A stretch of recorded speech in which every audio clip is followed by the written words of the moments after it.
আসসালামু আলাইকুম ওয়া রাহমাতুল্লাহ। আলহামদুলিল্লাহি রাব্বিল আলামিন ওয়াসসালাতু ওয়াসসালামু আলা রাসূলিহিল কারীম ওয়া আলা আলিহি ওয়া সাহবিহি ওয়া আহলি বাইতি আজমাইন। বাংলাদেশ জামাত ইসলামী কুমিল্লা মহানগর শাখা কর্তৃক আয়োজিত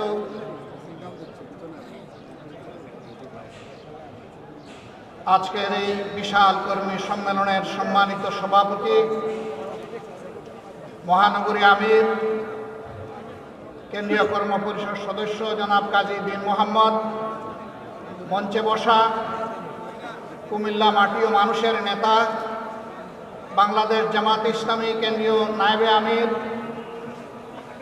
বিশিষ্ট রাজনীতিবিদ জনাব ডক্টর সৈয়দ আব্দুল্লাহ মোহাম্মদ তাহের, মঞ্চে বসা আমার কেন্দ্রীয় সহকর্মীবৃন্দ, আঞ্চলিক এবং স্থানীয় নেতৃবৃন্দ, আজকের এই সম্মেলনের প্রধান উপাদান এবং আকর্ষণ, সহকর্মী ভাই ও বোনেরা, শহীদ পরিবারের সম্মানিত সদস্যবৃন্দ, সাংবাদিক বন্ধুরা, আল্লাহ তাবারক ওয়া তাআলার অগণিত শুকরিয়া আদায় করছি যে আল্লাহ রাব্বুল আলামিন মুক্ত পরিবেশে আজকের এই সম্মেলন আমাদেরকে অনুষ্ঠান করার তৌফিক দান করেছেন। আলহামদুলিল্লাহ, শুকরিয়া আদায় করছি মজলুম সংগঠনের পক্ষ থেকে।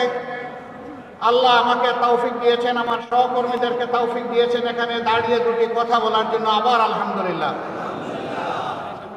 আমরা গভীর ভালোবাসা, কৃতজ্ঞতা এবং সম্মান জ্ঞাপন করছি 2006 সালের 28 অক্টোবর থেকে শুরু করে 2024 সালের 5ই আগস্ট পর্যন্ত ধারাবাহিকভাবে ফ্যাসিস্টদের হাতে জীবন দিয়ে যারা দুনিয়া থেকে বিদায় নিয়েছেন তাদের প্রতি, তাদের সাথে রাস্তায় নেমে সমান তালে লড়াই করে যারা পঙ্গুত্ব বরণ করেছেন তাদের প্রতি আমি গভীর সম্মান প্রদর্শন করছি।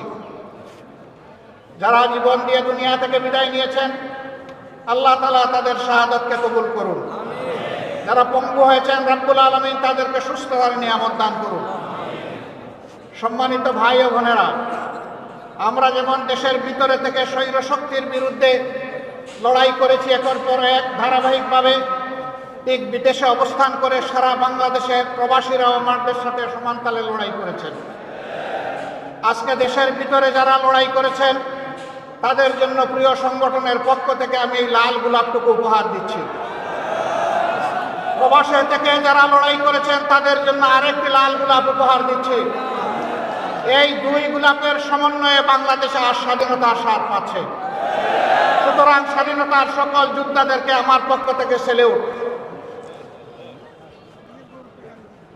দেশের ভিতরে যুদ্ধ করে আমরা অনেকেই জীবন দিয়েছেন, অনেকে মৃত্যুবরণ করেছেন, অনেকে হাজার মামলা নিয়ে, শত মামলা গলায় নিয়ে দফায় দফায় জেলে গিয়েছেন।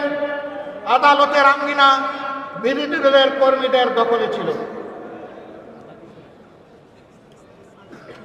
মঈন ফখরুদ্দিনের 2 বছর, পরবর্তী স্বৈর শাসনের আরো 15.5 বছর, এই 17.5 বছর জাতির জন্য শ্বাসরুদ্ধকর একটা পরিবেশ ছিল। মানুষ শান্তিতে বসবাস করতে পারেনি। দেশপ্রেমিক জনগণকে, দেশপ্রেমিক বিভিন্ন বাহিনীকে এই সময় ধ্বংস করা হয়েছে। আমরা লক্ষ্য করেছি আওয়ামী লীগ ক্ষমতায় বসে 2009 সালের 10 জানুয়ারি ক্ষমতায় হাতে নিল। তারপরে আমরা দেখি 1 মাসের মাথায় তৎকালীন বিডিআরের সদর দপ্তর ঢাকার পিলখানায় 57 জন চৌকস দেশপ্রেমিক সেনা অফিসারকে তারা হত্যা করল। তাদের পরিবারের সদস্যদেরকে হত্যা করল। নির্মমভাবে হত্যা করার পর লাশগুলা ড্রেনের মধ্যে ভাসাই দিল। কিছু লাশ তারা গোপন করে ফেলল। রাতের আধারে হত্যাকাণ্ড সংগঠিত করে আলো নিভিয়ে খুনিদেরকে পিলখানা থেকে বের হয়ে যাওয়ার নিরাপদ রাস্তা তৈরি করে দিল। দুইটা তদন্ত কমিশন হলো, একটা করলো সেনাবাহিনী, আরেকটা করলো সরকার। সেই তদন্ত কমিশনের কিছুই জনগণকে জানতে দেওয়া হলো না। কারণ সরসায় যদি বুথ থাকে, বুথ ছাড়াবে কে? সেদিনকার প্রধানমন্ত্রী বিডিআরের কতিপয় সদস্যকে এনে আদর করে তাদের সাথে বসলেন, তাদের সকল দাবি দাওয়া মেনে নিলেন। ওদিকে সেনাবাহিনীকে তাদের সহকর্মীদেরকে সাহায্য করার রাস্তা বন্ধ করে রাখলেন। বললেন আমি দেখছি। দেখতে দেখতে সব শেষ হয়ে গেল। সেনাবাহিনীর রিপোর্টটি জাতির জানা দরকার ছিল, কারণ তাদের সহকর্মীদেরকে কারা হত্যা করেছে সবার চাইতে তাদের বেশি জানার কথা, কিন্তু তা জানতে দেওয়া হয়নি। আমরা সরকারের কাছে দাবি জানাই, পুরা ঘটনার আদ্যপান্ত সুষ্ঠু নিরপেক্ষ তদন্ত অবশ্যই করতে হবে, কারণ এই দুর্ঘটনার মধ্য দিয়ে আমাদের দেশপ্রেমিক সেনাবাহিনীর মনোবলকে ধ্বংস করা হয়েছে, বিডিআরকে খতম করা হয়েছে। আগে বিডিআর ছিল সীমান্তের অতন্ত্র প্রহরী, তাদের লগতে ছিল বাংলাদেশের রাইফেল, এখন তাদেরকে বানানো হয়েছে সীমান্তের চৌকিদার, তাদেরকে অপমানিত করা হয়েছে। এরপরেই তারা পরের বছর আঘাত দিয়েছে আরেক দেশপ্রেমের বাস্তব নমুনা। তিলে তিলে বাংলাদেশে যারা অন্যায়ের সাথে কখনো আপোষ করেনি, দেশের স্বার্থ নিয়ে কারোর সাথে মাথা নত করেনি, সেই বাংলাদেশ জামাতে ইসলামের উপর ষড়যন্ত্র করে জামাতে ইসলামের নেতৃবৃন্দকে হত্যা করা হয়েছে। প্রিয় সম্মানিত বন্ধুগণ, যারা দেশপ্রেমের পক্ষে দাঁড়িয়েছেন, দেশবাসীর স্বার্থের পক্ষে দাঁড়িয়েছেন, এই সরকার তাদের উপরে আঘাত দিয়েছে সবচেয়ে বেশি। আঘাত দিয়েছে আলিম উলামার উপর, এমনকি আঘাত দিয়েছে বিবেকী সাংবাদিকদের উপর। এরা হত্যা করতে কাউকেই ছাড়ে নাই, হত্যার মিশন নিয়ে তারা নেমেছিল, আর তাদের ক্ষমতার শেষ দিন পর্যন্ত জনগণকে তারা হত্যা করেছে। এই 24-এর গণহত্যার এরা নায়ক নায়িকা। জাতি এদের বিচার চায়, এদের প্রত্যেকের বিচার চায়, প্রত্যেকটি ঘটনার বিচার চাই। এ বিচার অবশ্যই করতে হবে। তবে এবারকার এই পরিবর্তনের সাথে সাথে আমরা বলেছিলাম যে আমরা ব্যক্তিগতভাবে দলগতভাবে কারো উপর প্রতিশোধ নেব না, আইন হাতে তুলে নেব না। প্রতিশোধ নেওয়ার মানে হচ্ছে আইন হাতে তুলে নেওয়া। আমরা আইন হাতে তুলে নেব না, কিন্তু প্রত্যেকটি ঘটনার আমরা বিচার চাই। এ বিচার যদি না হয়, তাহলে বিচারহীনতাই সন্ত্রাসীদেরকে আরো সন্ত্রাস করার শক্তি যোগাবে। আমরা কি বাংলাদেশে আবার সন্ত্রাস দেখতে চাই? যদি সন্ত্রাস দেখতে না চাই, তাহলে অবশ্যই বিচার হতে হবে। দেশে আহত নিহত অক্ষত যারাই লড়াই করেছেন, সবাইকে যেমন আমরা সালাম জানাই, ঠিক বিদেশের মাটিতে সেখানে আন্দোলন সংগ্রাম করা আরো ছিলেন। আমাদের লোকেরা প্রবাসী সেখানে আন্দোলন করতে গিয়ে জেলে গিয়েছে, তাদের বিরুদ্ধে মামলা দিয়ে তাদেরকে শাস্তি দেওয়া হয়েছে। এখনো বিদেশের বিভিন্ন জেলে বাংলাদেশের সেই আন্দোলনকারী জনতা রয়ে গেছে। আমরা সরকারের কাছে দাবি জানাই, অবিলম্বে তাদের মুক্তির ব্যবস্থা করে সম্মানের সাথে হয় তাদের কর্মস্থলে সেখানে ফিরিয়ে দিন, অথবা বাংলাদেশে সম্মানের সাথে ফিরিয়ে আন। এই যুদ্ধে দেশের সমস্ত মিডিয়া তারা চাইলেও সত্যের পক্ষে শক্ত করে দাঁড়াতে পারেনি। দুই একটা মিডিয়া যারা দাঁড়ানোর দুঃসাহস দেখিয়েছে, তাদেরকে ঠান্ডা করা হয়েছে, দমন করা হয়েছে, তাদের উপর নির্যাতন চালানো হয়েছে। কিন্তু বিদেশ থেকে আমাদের মিডিয়া যোদ্ধারা সমান তালে তারা যুদ্ধ করেছে। আমি তাদের সকলকে সম্মান জানাই। আপনাদের কুমিল্লার একজন সন্তান, তিনি সেই যুদ্ধ করা শুরু করেছিলেন 15.5 বছর আগে, এখনো তিনি যুদ্ধ অব্যাহত রেখেছেন। তাকে হয়তো আপনারা অনেকে জানেন, অনেকে জানেন না। এই কুমিল্লার দক্ষিণ সদরেই তার বাড়ি। সাইফুর রহমান সাগর, তিনি ফেস দ্য পিপুলের পরিচালক। এখনো দেখবেন ভারতীয় আগ্রাসনের বিরুদ্ধে তার মিডিয়ায় সবচেয়ে বেশি সোচ্চার, এবং তিনি উলঙ্গ করে দিচ্ছেন আসলে কারা সাম্প্রদায়িক। তিনি প্রমাণ করে দিচ্ছেন বাংলাদেশ সাম্প্রদায়িকতার দেশ নয়, বাংলাদেশ ভালোবাসার দেশ, বাংলাদেশ বিভিন্ন গোলাপের সমন্বয়ের দেশ। এই দেশে সকল ধর্মের বর্ণের সমস্ত মানুষ আমরা মিলেমিশে আছি, কারণ বাংলাদেশ আমাদের সবার। আমরা এবার বলেছি, সোচ্চারভাবে বলেছি, আমরা বাংলাদেশে কোনো মেজরিটি মাইনরিটি মানি না। বাংলাদেশে যারাই জন্মগ্রহণ করেছে তারা সকলেই বাংলাদেশের গর্বিত নাগরিক। এই মাইনরিটি শব্দ বলে বলে অন্যান্য ধর্মের ভাই বোনদেরকে ব্যবহার করে একটি গোষ্ঠী মূলত দেশের বাইরে থেকেই তাদের স্বার্থ হাসিল করতে চায়। এখন আমাদের এই ভাই বোনেরা ওইটা বুঝতে পেরেছেন, তারাও সোচ্চার হয়েছেন। আপনারা দেখেছেন ভারতীয় হলুদ মিডিয়া যখন বাংলাদেশের বিরুদ্ধে নিকৃষ্ট যুদ্ধ শুরু করেছে, মিথ্যা তথ্য ছড়াচ্ছে, তখন জগন্নাথ হল থেকে আমাদের হিন্দু ছেলেমেয়েরা বের হয়ে তার প্রতিবাদ করেছে। কারণ তারা প্রমাণ করেছে এই দেশ আমাদের স্বভাব, তোমরা যা বলো তা অসত্য, তা মিথ্যা, তোমরা আমাদেরকে ব্যবহার করে তোমাদের মতলব হাসিল করতে চাও, সেই সুযোগ আমরা তোমাদেরকে দেব না। কেন ভারত এটা করে আমাদের সাথে? আমরা তাদের কি ক্ষতিটা করেছি? ভারতের কোনো আভ্যন্তরীণ ব্যাপারে আমরা হস্তক্ষেপ করেছি? ভারত বলে আমাদের দেশে সাম্প্রদায়িক সহিষ্ণুতার অভাব, সম্প্রীতির অভাব।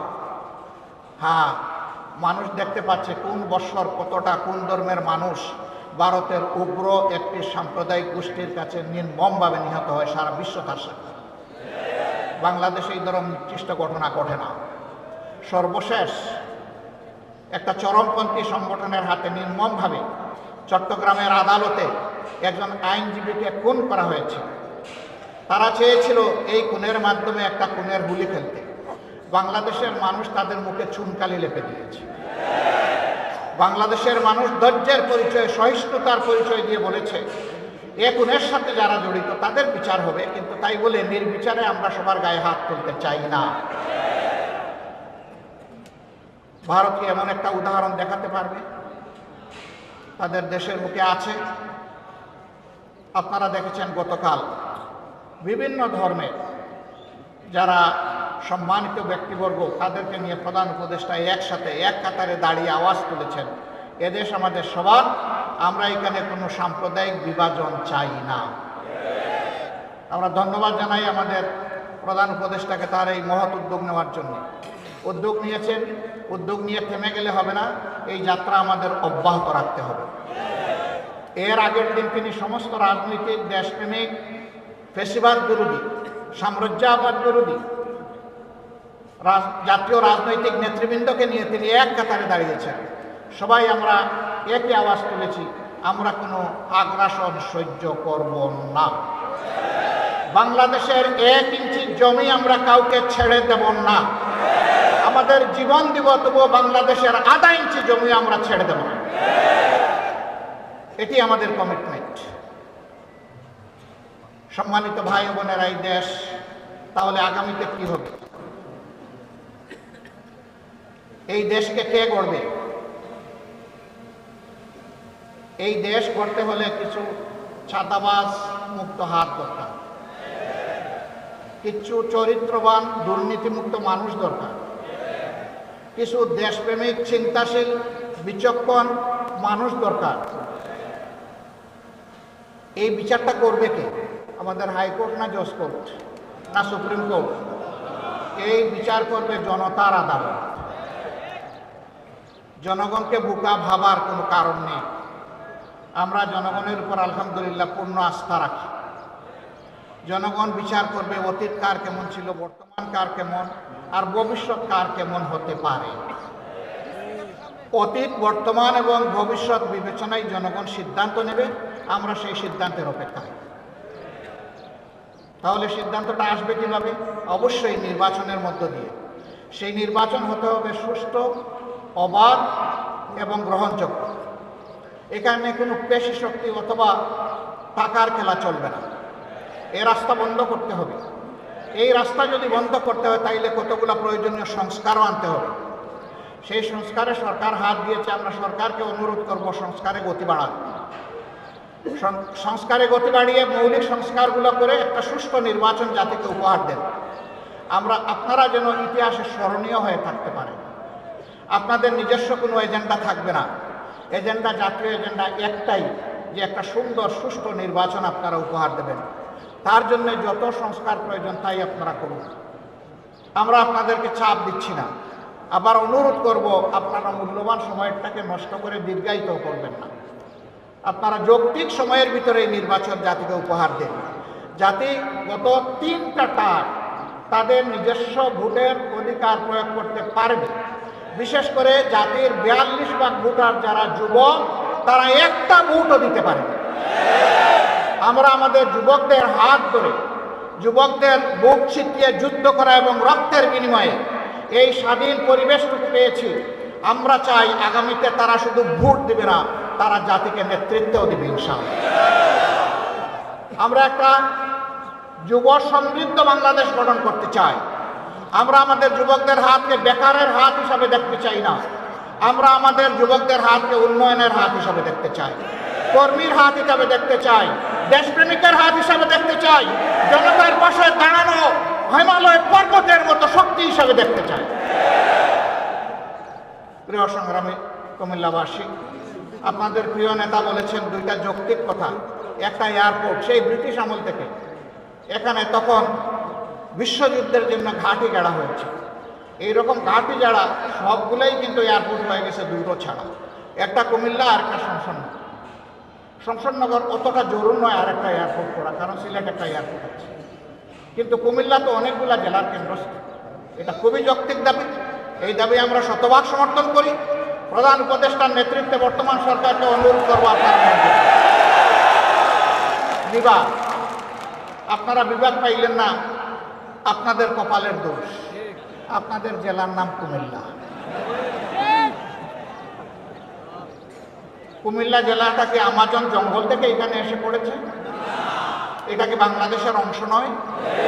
মহান স্বাধীনতা যুদ্ধে, 24-এর যুদ্ধে কুমিল্লার কি কোনো ভূমিকা নেই? যদি কুমিল্লার ভূমিকা কুমিল্লা নামেই রাখার সুযোগ থাকে, আজকে কুমিল্লার নামে বিভাগ দিতে অসুবিধা কোথায়?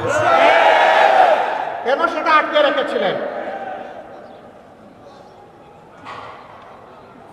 শেখ মুজিবুর রহমান সাহেব দুনিয়া থেকে বিদায় নিয়েছেন, তার সুকীর্তি অথবা অন্য কিছু, সেটার মূল্যায়ন জনগণ করেছে, করবে, করতে থাকুক।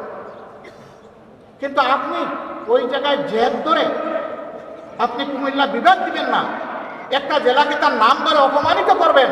আপনি বাংলাদেশের প্রধানমন্ত্রী হতে পারেন না।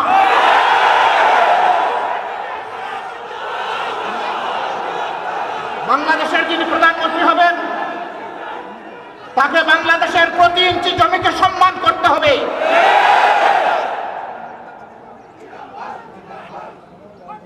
এটা একটা জুলুম, একটা এলাকার লোকদের উপর নিঃসন্দেহে এটি একটি জুলুম। অনেকগুলো জুলুমের মধ্যে এটা একটা জুলুম। আমরা বর্তমান সরকারকে অনুরোধ করব, তার তো সব কিছুই রেডি আছে, আপনারা মেহেরবানি করে তাদের এই হক পাওনাটা কুমিল্লাবাসীকে দিয়ে দেন। নামের জন্য কুমিল্লাবাসী যুদ্ধ করে নাই, বলে নাই সুরমা নদীর নামে করেন, কুশিয়ারার নামে করেন, তিতাসের নামে করেন, এটার নামে করেন, ওটার নামে করেন। কুমিল্লাবাসী এটা বলেন নাই। কুমিল্লাবাসী বলেছে আমাদের নামেই, আমাদের পরিচয়ই, আমাদের বিভাগটা দিয়ে দেন। এমনকি বৃহত্তর নোয়াখালীর লোকেরা বলেন নাই যে লক্ষ্মীপুরের নামে দেন বিভাগ, তারা বলে নাই যে আপনারা নোয়াখালীর নামে দেন, ফেনীর নামে দেন, তাও তারা বলে নাই। তাহলে তারা যদি কেউ না বলে কুমিল্লার নামে বিভাগ হবে না কেন? এ বিভাগ হওয়া উচিত। বরঞ্চ আরেকটা কারণে হওয়া উচিত যে একটা নামের প্রতি অপমান করা হয়েছে, যত তাড়াতাড়ি পারেন দিয়ে সম্মানটা ফিরিয়ে দেন। আমরা এমন একটা বাংলাদেশ গঠন করতে চাই যেই বাংলাদেশে কোনো বৈষম্য থাকবে না। আপনারা সবাই রাজি আছেন? কিন্তু আমাদের স্টেজের লোকেরা রাজি না, কারণ আপনারা নিচে বসে আছেন সাধারণ চেয়ারে, ওনারা দামি চেয়ারে এখানে বসে আছে। তার মাঝে আবার তিনটা দেখেন ডিস্টিংগুইশড, ওইটার হাইট আরো বেশি। আইসা দেখি যে এই তিনটাতে আবার বিছানা আছে, কি বলে জানি, টাওয়াল দেওয়া আছে। তো আমি বৈষম্য বেশি দূর করতে পারিনি, প্রথমে আমার টাওয়ালটা ফেলে দিচ্ছি। আগামীতে এই ধরনের কোনো আয়োজন হলে সকল চেয়ার সমান থাকবে ইনশাআল্লাহ। যে চেয়ার নিচে থাকবে, দেখার স্বার্থে যদি একটা স্টেজ লাগে তাহলে সেই চেয়ারটাই উপরে থাকবে ইনশাআল্লাহ। আপনারা সবাই রাজি আছেন? আপনারা তো রাজি থাকবেন, ওনারা রাজি না, ওনারাও রাজি আছে আলহামদুলিল্লাহ। তাইলে আমরা উভয় পক্ষ রাজি যে আমরা সকল ক্ষেত্রে বৈষম্যহীন চলবো ইনশাআল্লাহ। তবে এটা ঠিক যে যার যার রুচি মতো চলবো। যেমন আমার গায়ে একটা সদরিয়া বা একটা কোটি আছে, তাই বলে সবাইকে কোটি পরতে হবে না। ব্লেজার যার পছন্দ তিনি ব্লেজার পরবেন, শীতের দিনে সোয়েটার, গ্লাভ, চাদর যার পছন্দ তিনি তাই করবেন। কিন্তু সামাজিক ক্ষেত্রে আমরা ইনশাআল্লাহ সমান থাকবো আল্লাহ চাই। দেখেন বৈষম্যের শিকার হয়ে ভাইগুলো পড়তে বসছিল এই মাত্র। তা আমরা আল্লাহর দরবারে বৈষম্য থেকে পানা চাই। এখন এই বৈষম্যহীন দেশটা গড়বে কি? প্রধানমন্ত্রী হলেই আমার বাড়ি যে জায়গায় বন্যার স্রোত, উন্নয়নের স্রোত চলে যাবে সে জায়গায়। সারা বাংলাদেশের সম্পদ টেনে টুনে এনে ওখানে ঢুকায় দেওয়া হবে। তাইলে বৈষম্যহীন সমাজ হবে কেমন? যুক্তি হলো যে সাবেক আমলে আমার এলাকা ছিল বঞ্চিত, এখন অতীতের কাজা কাফারা সব আমার আদায় করতে হবে। আমরা কথা দিচ্ছি ইনশাআল্লাহ আল্লাহ তাআলা যদি জনগণের মনে ভালোবাসা আমাদের প্রতি সমর্থন তৈরি করে দেয়, তাহলে আমরা এমন বাংলাদেশ গড়ব যেই বাংলাদেশের প্রধানমন্ত্রীর জেলার আগে অন্য জেলাকে আগে চোখ দিয়ে দেখা হবে ইনশাআল্লাহ। তবে প্রধানমন্ত্রীর জেলাও বঞ্চিত হবে না, তারাও তাদের ন্যায্য অংশ পাবে ইনশাআল্লাহ। কারণ প্রধানমন্ত্রী হওয়ার কারণে ওই জেলাকেও বঞ্চিত করার কোনো অধিকার নাই। কিন্তু রাজার হস্ত করে সমস্ত খাঙ্গালের দুন চুরি, ওই চুরি করতে দেব না আমরা।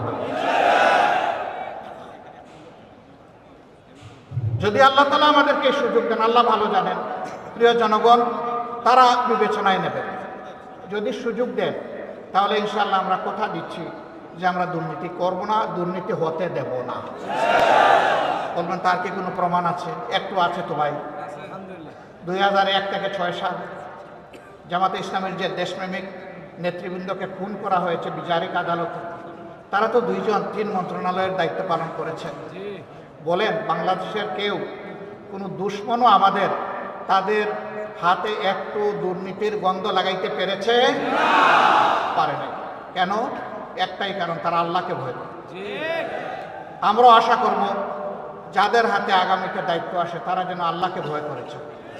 যদি আল্লাহকে ভয় করে চলে তাহলে আল্লাহর ভয় আর দুর্নীতি দুইটা পাশাপাশি চলতে পারে। দুর্নীতি তখন দুর্নীতির মৃত্যু হবে এবং সুনীতির জয় হবে ইনশাআল্লাহ। আমাদের শিক্ষা ব্যবস্থাকে একটা কুড়া শিক্ষা ব্যবস্থা বানানো হয়েছে। মাস্টার্স, তারপরে গ্রাজুয়েশন, ওইদিকে কামিল, আলেম, ফাজেল, এই সমস্ত ডিগ্রি নিয়ে লোকেরা দুয়ারে দুয়ারে ঘুরে একটা ন্যায্য চাকরি পাওয়ার আশায়। 2টা কারণে পায় না। একটা কারণ হলো মামু এবং খালার ঠেলায় আর বাসে। আরেকটা কারণ হলো সে যে সার্টিফিকেটটা নিয়ে এসেছে এইটা তার সার্টিফিকেটের সাথে তার কোয়ালিটি প্রমাণ হয় না। কেন হয় না? 2টি কারণে হয় না। প্রথম শিক্ষা ব্যবস্থা হচ্ছে নৈতিকতাবিহীন শিক্ষা ব্যবস্থা, বুকবাদী শিক্ষা ব্যবস্থা। এই বুকবাদী শিক্ষা ব্যবস্থা তাকে শিখিয়েছে বড় পণ্ডিত হয়ে সূক্ষ্মভাবে কীভাবে রাষ্ট্রের ধন চুরি করতে হবে। 2 নম্বর কারণ হলো চুরিটাও তো ভালো করে শিখবে, গুতা কাছে নিয়ে বের হয়ে গেছে, মানে ওখান থেকে জাগতিক শিক্ষাটাও ভালো নিতে পারে। এই 2 জায়গাকেই প্রপারলি বেলে সাজানো হবে যাতে বাংলাদেশের শিক্ষা দুনিয়ার জন্য অনুসরণীয়। এখন আমাদের দেশ থেকে দুনিয়ার বিভিন্ন দেশে লোক যাওয়ার জন্য পাগল হয়ে যায় শিক্ষার জন্য, উচ্চতর শিক্ষার জন্য। কিন্তু আমাদের দেশে লোক আসতে চায় না। কেন চায় না? এই দুর্বল শিক্ষা কেউ নিতে চায় না, এই জন্যই আসতে চায়। এমন একটা শিক্ষার মডেল তৈরি করতে হবে যে দুনিয়ার মানুষেরাও যেন এখানে শিক্ষা নিতে আসে। এটা ছিল তো, এক আমলে তো ছিল, দুনিয়ার মানুষ তো এখানে আসতো, জাপাইয়া পড়তো, এমনি এমনি তো আসে নাই। এই দেশের এই অঞ্চলের কোয়ালিটি ছিল, এই জন্যই তো এসেছে। আমার সম্মানিত ভাইয়েরা, আমরা এমন বাংলাদেশ গড়ব যে বাংলাদেশে মসজিদ পাহারার দরকার হবে না, মন্দির, মঠ, চার্চ, প্যাগোডা কোনোটাই পাহারার দরকার পড়বে না। সকল ধর্মের মানুষ তার ধর্ম, তার কর্ম সে তার মতো করে চলবে, সেখানে কেউ হস্তক্ষেপ করার দুঃসাহস দেখাবে না। তবে এটা ঠিক, ধর্মের নামে কেউ অন্যের ধর্মের ব্যাপারে হিংসা এবং বাড়াবাড়িও করবে না। মাঝে মাঝে উস্কাইয়া দেওয়া হয় মানুষের অনুভূতিকে। এরা দুষ্ট, যারা এটা উস্কাইয়া দেয়, এরা সুস্থ মস্তিষ্কের মানুষ না, এদের ভিন্ন এজেন্ডা আছে, এগুলো আমরা করতে দেব। প্রিয় ভাইরা, এখানে আপনারা অনেকে ফ্ল্যাগ নাড়বেন, নেড়েছেন, হয়তো আবার নাড়বেন। 2টো ফ্ল্যাগ ছাড়া কোনো ফ্ল্যাগ এখানে উঠবে না। একটি বাংলাদেশের ফ্ল্যাগ আর একটা বাংলাদেশ জামাতে ইসলামের লোগো সম্বলিত ফ্ল্যাগ। এর বাইরে মেহরবানি করে কোনো ফ্ল্যাগ এখানে উড়াবেন না। কারো হাতে থাকলে এটা নিচে রেখে দেবেন। আমার সম্মানিত সহকর্মীবৃন্দ, এই যে বৈষম্যহীন দুর্নীতিমুক্ত একটা বাংলাদেশ গড়ার আমরা স্বপ্ন দেখি, যুব সমৃদ্ধ একটা সমাজ গড়ার স্বপ্ন দেখি, এই সমাজটা গড়বে কে? এই সমাজটা আপনাদেরকেই গড়ার দায়িত্ব। আপনারা বলেছেন যারা যে এক আল্লাহ, আমরা এক আল্লাহর উপর ভরসা করে সামনে এগোতে চাই। রাসূল করিম সাল্লাল্লাহু আলাইহি সাল্লামের দেখানো দুনিয়ার সবচেয়ে শ্রেষ্ঠ আদর্শ অনুসরণ করতে চাই। আমাদের নিজের জীবনে আগে এটা প্রতিষ্ঠিত করতে হবে। প্রতিষ্ঠা করার পথে অনেক সমালোচনা শুনবেন, অনেক বাধা আসবে। জামাতে ইসলামীকে বলা হবে এটা প্রতিক্রিয়াশীল শক্তি। জামাতে ইসলামী প্রতিক্রিয়াশীল হলে 15.5 বছর জামাতে ইসলামের উপর যে অত্যাচার, যে নির্মম নির্যাতন, যে জুলুম হয়েছে, দল হিসাবে চিন্তা করুন তো এই ক্ষতিটা আর কার হয়েছে?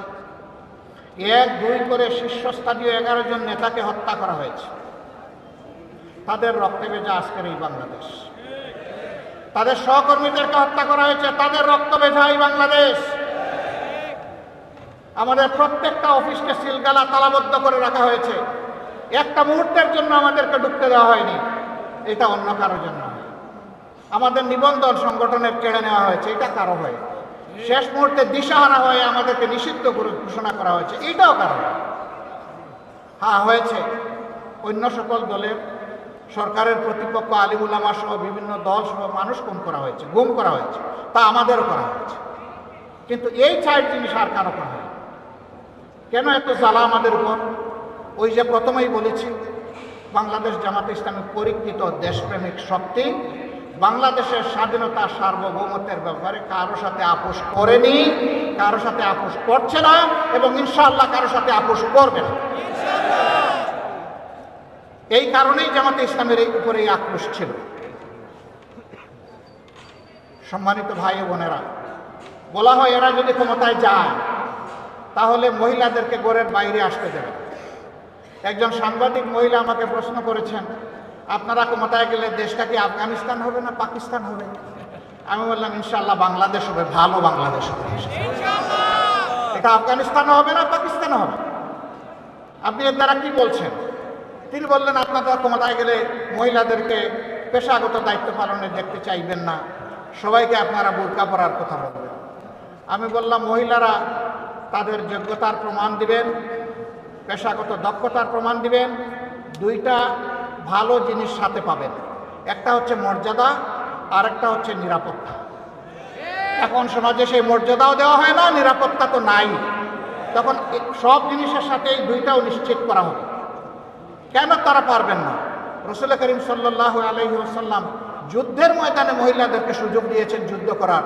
আমরা কে মহিলাদেরকে ঘরের মধ্যে তালাবদ্ধ করে রাখার? আর মহিলারা ঘর থেকে বের হবে না? তার সামাজিক দায়িত্ব নাই, তার পেশাগত দায়িত্ব নাই? উম্মাহাতুল মুসলিমিন, উম্মতের উস্তাদের কাজ করেছেন, তারা কেন শিক্ষকতার কাজ করতে পারবে? রাষ্ট্রের গুরুত্বপূর্ণ বিষয়ে তাদেরকে পরামর্শে সামিল করেছেন, তারা কেন রাষ্ট্রের সিদ্ধান্তে সামিল থাকবেন না?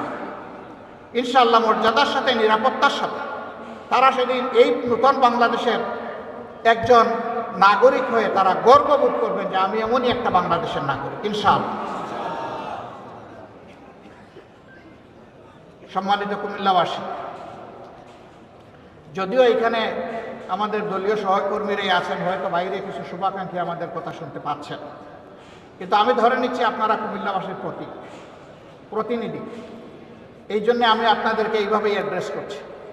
আজকের এই আওয়াজ আমাদের সহকর্মী বোনেরাও শুনতে পাচ্ছেন। অনুরূপ আরেকটি প্যান্ডেলে তাদের আয়োজন করা হয়েছে। আমরা স্মরণ করিয়ে দিতে চাই, সৃষ্টির সূচনা হয়েছে একজন পুরুষ এবং একজন মহিলা। এবং আল্লাহর সৃষ্টিতে শুধু মানুষ নয়, প্রত্যেকটি প্রাণীর জুড়া আল্লাহ পয়দা করেছে, প্রত্যেকটি উদ্ভিদেরও জুড়া আল্লাহ পয়দা করেছে। আমি দায়িত্ব নিয়ে সায়েন্সের একজন ছাত্র হিসেবে বলছি, প্রত্যেকটি উদ্ভিদেরও জুড়া আছে। আল্লাহ বেজুড় কোনো কিছুই পয়দা করেন। আল্লাহ তাআলা এই জুড়া কেন পয়দা করেছেন? এই জুড়া মিলেই তার সৃষ্টিকে আল্লাহ তাআলা সৌন্দর্য দান করেছেন, পূর্ণতা দান করেছেন। অতএব সেই পূর্ণতা নিয়েই বাংলাদেশ ইনশাআল্লাহ আগামীর গৌরবের বাংলাদেশ হবে ইনশাআল্লাহ। আমার সম্মানিত ভাইয়েরা, আমরা জাতীয় ঐক্য চাই, কোনো বিভেদ চাই না, বৈষম্য চাই না। কিন্তু অন্যায় যদি আমার দলও করে, আমি তার বিরুদ্ধে প্রতিবাদ করবই, আমি চুপ থাকব। অন্যায় যে করবে আমাকে আওয়াজ দিতেই হবে। অন্যায় করলে আওয়াজ না দিলে অন্যায়কে উৎসাহিত করা হবে, অপরাধীদেরকে এগিয়ে দেওয়া হবে অপরাধ করার জন্য, আমরা তা পারবো না, এটা আমাদের পক্ষে সম্ভব না। যিনি অপরাধ করবেন অবশ্যই আওয়াজ দেবেন। আলহামদুলিল্লাহ, এই পরিবর্তনের সাথে সাথে মজলুম দলটি বলেছিল আমরা অসহিষ্ণু নই, আমরা সহিষ্ণু, আমরা ভালোবাসার বাংলাদেশ গড়তে চাই। আমরা আমাদের সহকর্মীদেরকে, শুভাকাঙ্ক্ষীদেরকে বলেছিলাম আপনারা মেহেরবানি করে শান্ত থাকুন, ধৈর্য ধরুন এবং দেশ গঠনে অংশগ্রহণ করুন। বাংলাদেশের 56,000 বর্গমাইলের কোথাও 1 ইঞ্চি জায়গার উপর জামাতে ইসলামের কর্মী সমর্থকরা মানুষের কাছে চাঁদা চেয়েছে অথবা জুলুম করেছে, 5 তারিখের পরে এটা কেউ বলতে পারবে না। যদি কোনো জায়গায় তার ব্যতিক্রম হয়, মেহেরবানি করে আমাদেরকে জানিয়ে সাহায্য করবেন। সরকারের, প্রশাসনের, পুলিশ বাহিনীর কারোই দরকার হবে না, বিচার কারেকও ইনশাআল্লাহ দেশের জনগণ দেখবে। আমরা ভোগের জন্য রাজনীতি করি না, পদের জন্য রাজনীতি করি না, মানুষের মালিক বনে যাওয়ার রাজনীতি করি না। আমরা রাজনীতি করি মানুষের খাদেম হওয়ার রাজনীতি, সেবার রাজনীতি। এই জন্য এত নির্যাতিত, এত জুলুমে নিষ্পেষিত একটা দল আপনারা দেখেছেন, যেখানেই প্রাকৃতিক বিপর্যয় হয়েছে, খরা, বন্যা, দুর্যোগ, অ্যাক্সিডেন্ট, জামাতে ইসলামের সবার আগে গিয়ে বলেছে লাভবায়ক, আমরা হাজির। আহত নিহতের পরিবারের পাশে দাঁড়িয়ে বলেছে আমরা আপনাদের সাথে আছি। এবারও যারা শহীদ হয়েছে বিগত আন্দোলনে, প্রত্যেকটি পরিবারে, আমরা দল দেখি নাই, ধর্ম দেখি নাই, আমরা সম্মান করে তাদের পরিবারের কাছে গিয়েছি, তারা আমাদেরকে গ্রহণ করেছেন, আমরা সম্মানিত হয়েছি। আমরা তাদের পাশে দাঁড়িয়ে বলেছি শহীদ পরিবার জাতির সম্পদ, আমরা অবশ্যই আপনাদের সাথে আছি, পাশে আছি, একসাথে আছি, পরিবারের সদস্য হিসেবে আছি। কোনো কোনো জায়গায় এমন হয়েছে একজন রিক্সা চালক ভাই শহীদ হয়ে গিয়েছে, তার 6 মাসের অন্তঃসত্ত্বা স্ত্রী কেঁদে কেঁদে বলছে আমার গর্বের সন্তানের কি হবে। দুনিয়ায় সে কারে বাবা ডাকে। অন্য মানুষের বাচ্চাগুলো যখন তাদের বাবার মুখের দিকে তাকাইয়া লাফালাফি করবে, আমার বাচ্চা তখন কি করবে? আমার এই গরিবের সংসারে আমরা তো ভালোই ছিলাম, এখন কি হবে? রাজশাহী সেই মেয়েটাকে বলেছিলাম মা, এখন আমরা তো এই পরিবারের সদস্য, তুমি, তোমার বাচ্চা এবং তোমার পরিবার, জামাতে ইসলামী যতদিন বেঁচে থাকবে ততদিন পর্যন্ত আমাদের সম্পদ, আমরা খেলে তোমরাও খাবে। আমাদের সন্তানরা লেখাপড়া করলে একই মানের লেখাপড়া তোমার সন্তানও করবে ইনশাআল্লাহ। ইতিমধ্যে তার কুলে আলহামদুলিল্লাহ একটা পূর্ণিমার চাঁদ, একটা বাচ্চা এসেছে। আমরা দোয়া করি আল্লাহ তাকে তাইয়িব হায়াত দান করবে। তার বাপের মতো সেও যেন জাতীয় বীর হতে পারে। তার বাবা লড়াই করতে গিয়ে এইটা চিন্তা করে নাই যে আমি রিক্সাওয়ালা, আমি মরে গেলে আমার পরিবার কেমনি চলবে, বরঞ্চ সে চিন্তা করেছে আমার জীবন যদি আমার জাতির হায়াত এনে দেয় তাইলে আমি আমার জীবন দিয়ে দেব। এ ঘটনার পর আমরা গিয়েছি, আমাদের তাহের ভাই গিয়েছে বিভিন্ন হসপিটালে দেখতে, হাত নাই, পা নাই, চোখ দুটো নাই, পাশে বসে বিছনায় বসে জিজ্ঞেস করেছি তোমার কেমন লাগে? বলে যে আমি হ্যাপি, আমি খুশি। বললাম তুমি হাত হারিয়ে, পা হারিয়ে, চোখ হারিয়ে খুশি? বলে যে হ্যাঁ আমি খুশি। কেন ভাই তুমি খুশি? বলে যে আমার দেশ স্বাধীন হয়েছে। তাদেরকে বললাম আগামীতে জাতির প্রয়োজনে আর তো তোমাদের করার কিছু নেই, তোমরা তো সব উজাড় করে দিয়ে দিস। কেন নাই?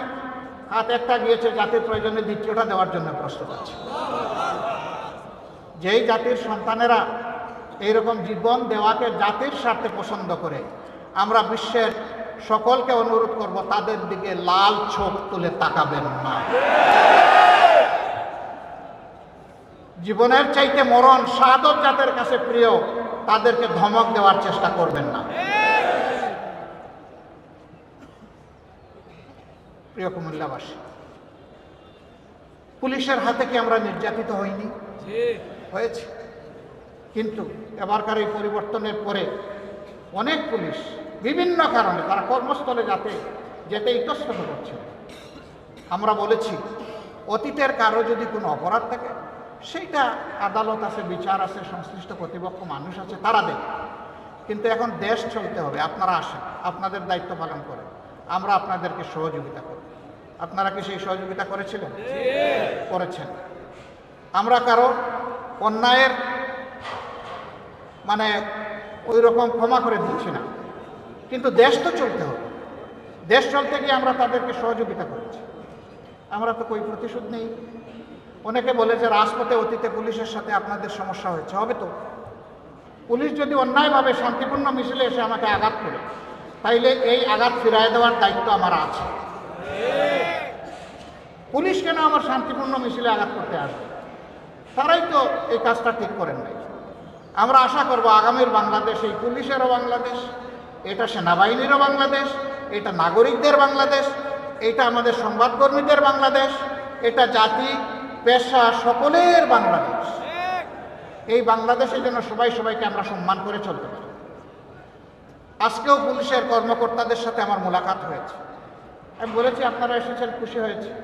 বার্তা আমাদের পরিষ্কার, আমরা কারো কোনো আনুকূল্য চাই না, তবে আমরা কোনো ডিপ্রাইভ হতে আর চাই না।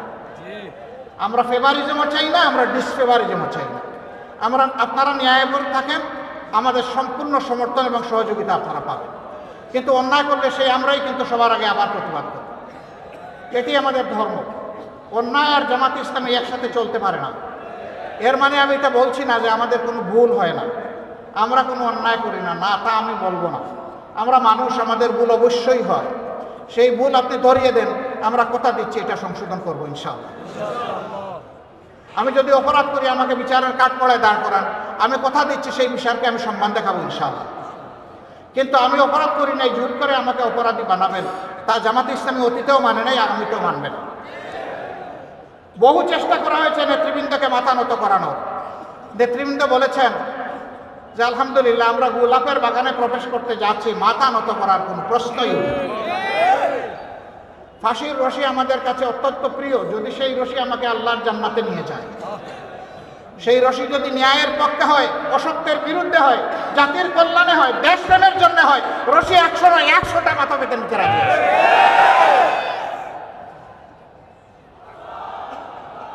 সম্মানিত ভাই ও বোনেরা, আমি মিডিয়ার ভাইদের প্রতি দুটি অনুরোধ জানাতে চাই। মিডিয়াকে বলা হয় জাতির দর্পণ, আর মিডিয়ার সাথে যারা কাজ করেন কর্মকর্তা এবং সাংবাদিক বন্ধুগণ, তাদেরকে বলা হয় জাতির বিবেক। মানুষ বলে যে দুনিয়া একটা আদালত সবচেয়ে ভালো আদালত, এটার নাম বিবেকের আদালত। কথাটা সঠিক কিনা? বিবেক আল্লাহর দান। অন্য অবুঝ প্রাণী আর মানুষের মধ্যে একটা কারণেই তফাৎ, যে ওই প্রাণীগুলোকে আল্লাহ বিবেকের নিয়ামত দেন নাই, যেটা আল্লাহ মানব জাতিকে দিয়েছে। সুবহানাল্লাহ। সুতরাং আমার বিবেক যেদিন কাজ করবে না, সেদিন ওই প্রাণী আর আমার মাঝে আর কোনো তফাৎ থাকবে না। সেটা সাংবাদিকই হোক আর আমি হোক, যেই হোক, ওই মানুষ হিসাবে তিনি আর পরিচিত হবেন। আমরা জানি 15.5 বছর, এমনকি এর আগের 2 বছরও স্ক্রিপ্ট ধরে দেওয়া হতো, আপনারা কি পড়বেন আর কি লিখবেন। এখন সেটি নেই। আপনারা খোলা চোখে দেখবেন আর খোলা মনে ভাববেন। আপনার বিবেক দিয়ে আপনি সাজাবেন, আবেগ দিয়ে নয়, অতীতের কোনো বদ্ধমূল ধারণা দিয়ে নয়, বরঞ্চ বর্তমানের বাস্তবতা দিয়ে আপনারা আপনাদের নিউজগুলোকে সাজাবেন। আলহামদুলিল্লাহ আপনারা অনেকেই সাজাচ্ছেন। মাঝখানে মাঝে মাঝে কেউ পিছলা, ওই কাদামাটিতে পা পিছলে যায় এবং পড়ে যান কেউ। ওনারা পড়তে গিয়ে আমারও ফেলে দেয়। ভাই আমারে আর এইভাবে ফেলবেন না, আপনারা সাহায্য করুন, দুইভাবে সাহায্য করুন। আমাদের এবং আমাদের সহকর্মীদের বক্তব্যগুলো অবিকল জাতির কাছে পৌঁছে দেয়। আমরা ভুল করলে জাতি বিবেচনা করি। আবার যদি আপনার কাছে আমাদের কোনো ভুল ধরা পড়ে, আপনি আমাদেরকে বলুন, গঠনমূলক সমালোচনা করুন, অবশ্যই করবেন। কেন করবেন? সমালোচনা না করলে তো আমাদের সংশোধন হবে না। আমরা তো ভুলের ঊর্ধ্বে নই। আমরা সমালোচনার জন্য আপনাদেরকে আহ্বান জানাচ্ছি, উৎসাহিত, অভিনন্দন জানাচ্ছি। যখন গঠনমূলক সমালোচনা আপনাদের কাছ থেকে আসবে, যেটা জাতির কল্যাণে লাগবে, সেই সমালোচনাটা আপনারা করবেন। আরেকটা অনুরোধ জানাবো, আপনাদের দায়িত্ব হচ্ছে 4 ডাইমেনশনাল ভিশন, অর্থাৎ চতুর্দিক থেকে দেখতে হবে। সামনা, পেছন, 2 সাইড। আপনারা চতুর্দিকে চোখ ঘুরিয়ে দেখবেন। আপনারা একদিক থেকে দেখবেন না, চতুর্দিক থেকে যখন দেখবেন পুরো বিষয়টা আপনাদের কাছে স্পষ্ট হয়ে যাবে। তখন কালো না সাদা সেইটাও বুঝে ফেলবেন। স্বয়ং আমিও যদি কালো হই, আমাকেও ছাড় দেবেন না। কালোকে অবশ্যই ধরতে হবে, কালোকে সাদা বানাতে হবে, অথবা কালোকে এই জমিন থেকে, এই সমাজ থেকে তাড়াতে হবে। কালোর জায়গায় এই জমিনে হবে না। এই কালো মানে আমার মতো গায়ের রং যাদের কালো, আমি তাদের কথা বলছি। এই কালো মানে চরিত্রের কালো, চিন্তার কালো। এই কালো চরিত্র এবং চিন্তার কালো যাদের থাকবে, এদের কোনো জায়গা আমরা বাংলাদেশে দিব না ইনশাআল্লাহ। এই ব্যাপারে সবচেয়ে ভালো দায়িত্ব পালন করতে পারবেন সাংবাদিক বন্ধুগণ। এই জন্য আগেও বলছি, এখনো বলবো যে আসুন আমরা সাদাকে সাদা বলি, কালোকে কালো। এই ব্যাপারে আপনারা পিছপা হবেন না, সে যেই হোক, কোনো অসুবিধা নেই। আপনারা জাতির চতুর্থ স্তম্ভ, এই স্তম্ভটা মজবুত হলে জাতি মজবুত হবে ইনশাআল্লাহ। আমরা সেই ঐক্যের, সাম্যের এবং বৈষম্যবিহীন বাংলাদেশের জন্য সকলের সহযোগিতা চাই। আমার সহকর্মীরা, আপনারা সবাইকে এরকম একটা বাংলাদেশ চান? শিওর? হাত তুলেন তো দেখি সবাই। বুঝে শুনে উঠিয়েছেন? হ্যাঁ, হাত নামান। যদি এইরকম একটা বাংলাদেশ চাইয়ে থাকেন, মনে রাখবেন আপনাদের ত্যাগ শেষ হয়ে যায়নি, আরো বহু ত্যাগ আপনাদেরকে স্বীকার করতে হবে। আপনারা সেই ত্যাগের জন্য প্রস্তুত আছেন? প্রস্তুত থাকুন। আমি আপনাদের দুর্বল ভাই হিসাবে আমি আপনাদের সাথে প্রস্তুত আছি, আলহামদুলিল্লাহ। সম্মানিত ভাইয়েরা, আমাকে ডাক্তার সৈয়দ আব্দুল্লাহ মোহাম্মদ তায়ের সাহেব বলেছেন, প্রধান উপদেষ্টার পাশে দেখে মানুষ মনে মনে ভাবে উনিও বোধহয় খুব শক্তিশালী মানুষ। আমি আসলে খুবই দুর্বল মানুষ। আমি অনেককে শক্ত করে কুচা দিয়ে কথা বলতে পারি না বলে অনেকে আবার গাল বেজার করে যে উনি আরো ধারালো চৌকস কথা বলে না কেন। আমি পারি না, যে আমাকে ক্ষমা করে দেবেন। কথা যেভাবে আমার মা বাবা আমাকে শিখিয়েছেন, যে শিক্ষা আমি আমার উস্তাদদের কাছে পেয়েছি, যে শিক্ষা আমার সমাজ আমাকে দিয়েছে, কথা তো আমাকে সেভাবেই বলতে হবে।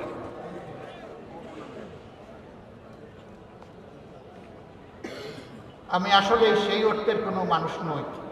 তবে একটা কথা আপনাদেরকে বলতে পারি, উনি আরেকটা কথা বলেছেন, আমি মনে করছি আমার ব্যাপারে বেশি হয়ে গেছে। তিনি বলেছেন 24-এর এই যুদ্ধের আমি সেনাপতি ছিলাম। না, আমি সেনাপতিদের পাশে পানির গ্লাস নিয়ে দাঁড়িয়েছিলাম যে আমি তোমাদেরকে পানি পান করাতে এসেছি। হ্যাঁ, এটা বলতে পারি। আলহামদুলিল্লাহ, ওরাও রাত্রে ঘুমায় নাই, আমিও রাত্রে ঘুমাই নাই। ওই ফাঁকে ফাঁকে 1 ঘন্টা 8 ঘন্টা করে ট্রিপ মেরেছি ঘুমে, কারণ ওই সময় ঘুমাবার সময় ছিল না, ওই সময় জেগে থাকার সময় ছিল। ওই সময় ঘুমাইলে সর্বনাশ হয়। প্রিয় সম্মানিত বন্ধুগণ, যেই জাতির নেতৃবৃন্দ সজাগ থাকে সেই জাতি শান্তিতে ঘুমাইতে পারে, আর যে জাতির নেতৃবৃন্দ ঘুমিয়ে পড়ে সেই জাতির আর কোনো শান্তি থাকে না, ঘুম হারাম হয়ে যায়।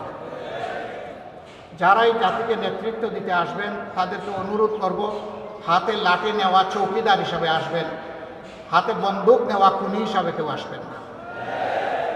মানুষের ভোট নেওয়ার আগে পায়ে ধরে বাবা ডাকবেন, আর ভোট নেওয়ার পরে মালিক হয়ে তার উপরে ছড়ি ঘুরাবেন, এই মানসিকতা আর দেখাবেন না। এটা বাংলাদেশের জনগণ একবারের মতো প্রত্যাখ্যান করেছে। এই রূপে যেই আসতে চাইবে তিনি বারবার প্রত্যাখ্যাত হবে। সুতরাং আসতে হবে সত্যিকার অর্থে সেবকের পোশাক পরে আসতে হবে, মন নিয়ে আসতে হবে। বাংলাদেশ জামাত ইসলামের জন্য দোয়া করবেন। আমরা এই দেশ এবং দেশের জনগণের একটু খেদমত করতে চাই। আল্লাহ যদি এই খেদমতের জন্য আমাদেরকে উপযুক্ত মনে করেন, তাহলে দেশবাসীকে যেন আমাদের ভালোবাসার পাত্র বানায়।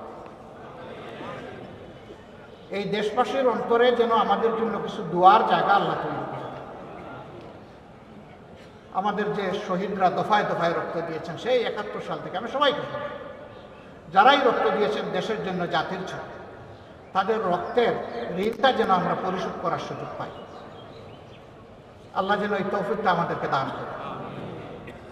আমার সম্মানিত ভাইয়েরা, আল্লাহ তাআলা এই কুমিল্লাবাসীর প্রতি রহম করুন। তাদের 2টা ন্যায্য দাবি থেকে কুমিল্লাবাসীকে দূরে রাখা হয়েছে, বঞ্চিত করা হয়েছে। তাদের দাবি অবিলম্বে বাস্তবায়িত হোক, আমরা দোয়া করি। আরও যে দাবিগুলো সঙ্গত দাবি আছে অন্যান্যদের মতো, সারা দেশের মতো, সেই দাবিগুলো তাদের বাস্তবায়ন, ওটাও দোয়া করি। আমরা সমতার, ন্যায্যতার, ভালোবাসার, অহিংস একটা বাংলাদেশ গঠনের দিকে এগিয়ে যাই। আল্লাহ আমাদেরকে সাহায্য করুন। আসসালামু আলাইকুম ওয়া রাহমাতুল্লাহ। আল্লাহ হাফিজ। বাংলাদেশ জিন্দাবাদ। বাংলাদেশ জামাতে ইসলামী জিন্দাবাদ।